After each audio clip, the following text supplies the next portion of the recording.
الأخير سماحة الشيخ من الأخ أحمد من السويد يسأل عن الصحابي بلال.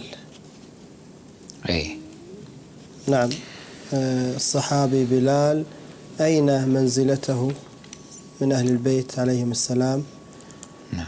هو بعد استشهاد النبي صلى الله عليه وآله سافر إلى الشام. لماذا سافر؟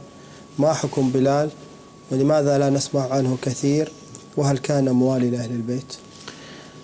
نعم، هو موال لأهل البيت عليهم السلام، ممدوح في أقوالهم وفي رواياتهم، ونحن القول منا في جميع الأشياء شنو؟ قول آل محمد عليهم السلام. من قال أهل البيت عنه إنه صالح قلنا إنه صالح، من قالوا إنه طالح في النار قلنا إنه طالح في النار. عندنا في الروايات مدح لبلال. الرواية تقول تقريبا عن الإمام الصادق عليه السلام: كان بلال عبد خير يبكي على رسول الله صلى الله عليه وآله، وكان صهيب اللي هو صهيب الرومي عبد سوء يبكي على عمر. أي هذا الموجود. بلال رحمة الله عليه كان رجل شريف، هو من العبيد. بلال بن رباح الحبشي، هو من الحبشة بالأصل، وأسلم وفي مكة تعرض إلى اضطهاد شديد يعني، فاستنقذه النبي صلى الله عليه وآله. المخالفون يظنون أنه أبو بكر، يقولون أبو بكر هو اشتراه وفداه، لا هذا مو صحيح.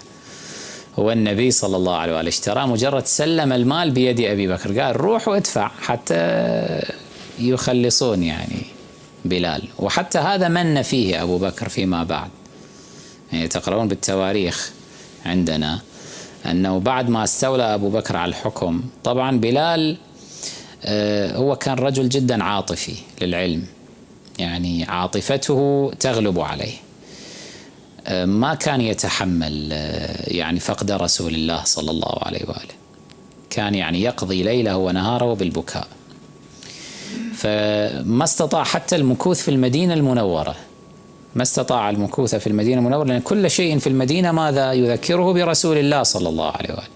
حتى ما رفع الأذان من بعد شهادة النبي الأعظم صلى الله عليه وآله، لم يرفع الأذان إلا مرة واحدة لما طلبت منه الزهراء عليه السلام ذلك، وبعدين قطع يعني أمير المؤمنين وكذا، جاءوا أنا ما أتذكر جيدا اللي قالوا يعني اقطع الأذان، لأنه فاطمة الزهراء خلاص بعد راح تموت، من سمعت صوتك تذكرت أباها رسول الله صلى الله عليه وآله، لأنه هذا كان الأذان الصوت الرسمي في زمان النبي صلى الله عليه وآله، بلال مؤذن النبي، فاستذكرت صلوات الله عليها أباها، فجدا يعني تأثرت. المهم، فهو هاجر إلى الشام حتى يبتعد عن هذه الأجواء، وأيضا حتى يبتعد عن حكومة أبي بكر، لأنه صارت له مشكلة مع أبي بكر. هو أبو بكر أيضا طالبه بالبيعة وقال له هذا جزائي منك إذ خلصتك. هو شنو جزاء؟ هو الفلوس فلوس النبي صلى الله عليه وآله، أنت مجرد كلفك النبي قال لك تعالوا ادفع للقوم،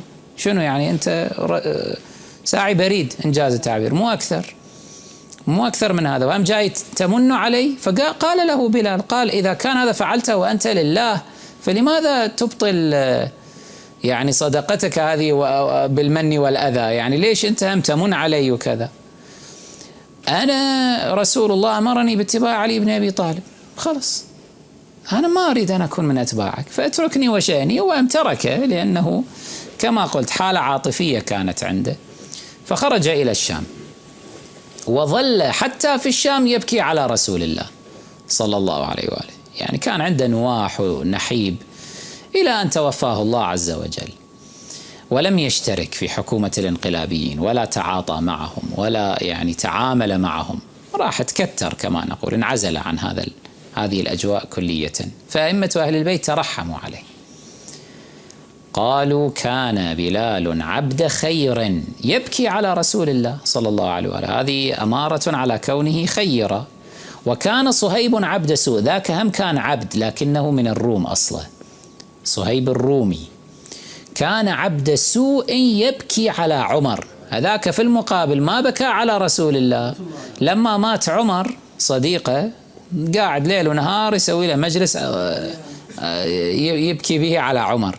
ايش محصل من عمر ما أدري. شنو الفائدة يعني؟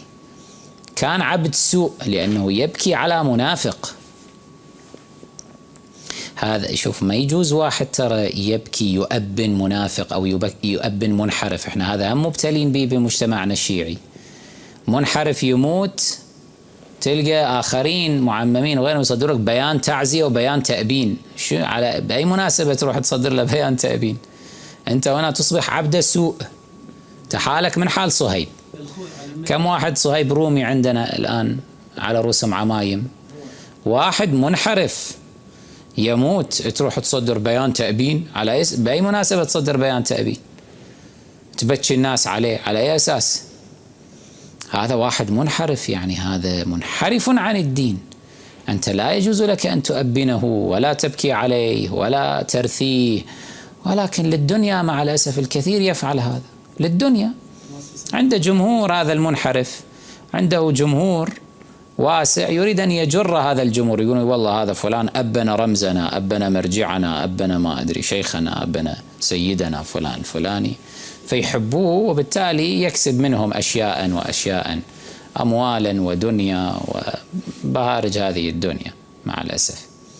هؤلاء حالهم من حال صهيب يصير.